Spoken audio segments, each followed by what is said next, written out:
الفيديو ده لعشاق كيكة الأوريو أو الكيكة عامة يعني. هتجيب بورمة،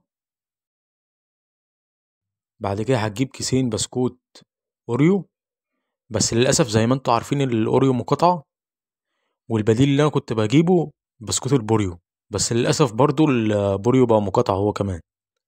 فلقيت بسكوت مصري اسمه تاو تاو، هو مصري 100%. هو طعمه كويس مش وحش، يعني هو طعمه قريب شوية من الأوريو، بس الصراحة كان الأوريو أفضل بكتير. بس المهم إن هو بسكوت مصري.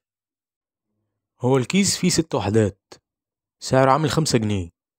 بعد كده هتكسر البسكوت بأي حاجة عندك، أو ممكن تستخدم الكبة أو الخلاط. أنا عن نفسي كسرته كده وخلاص.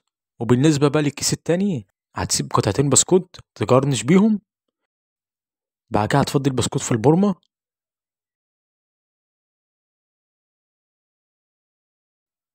بعد كده هتنزل عليهم بحبة لبن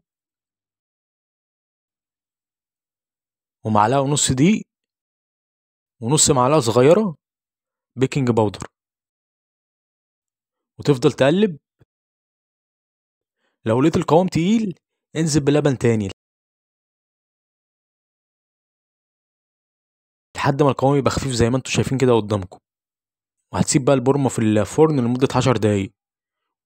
لو عندك ميكروويف سيبها لمدة 5 دقايق، بس عشان انا ما عنديش بقى ميكروويف هسيبه في الفرن لمدة 10 دقايق. ودي النتيجة زي ما انتوا شايفين اهو يا جماعة. يعني الكيكة شكلها كويس، يعني الصراحة شكلها جميل مش وحش. وهنحط كده البسكوت عليها كده من فوق الوش عشان تدي شكل كويس. وهناكل بقى بسم الله. الكيكة طعمها جميل جدا، يعني مش وحشة، وسكرها حلو جدا. يعني ممكن وانت بتحط الدقيق والبيكنج باودر ممكن تحط معلقة سكر معاهم، بس انا عن نفسي يعني سبتها كده عشان البسكوت اصلا محلي. يعني انصحكم تجربوها. متنسوش بقى تعملوا لايك وتشتركوا في القناة عشان يوصلكوا الجديد. السلام عليكم.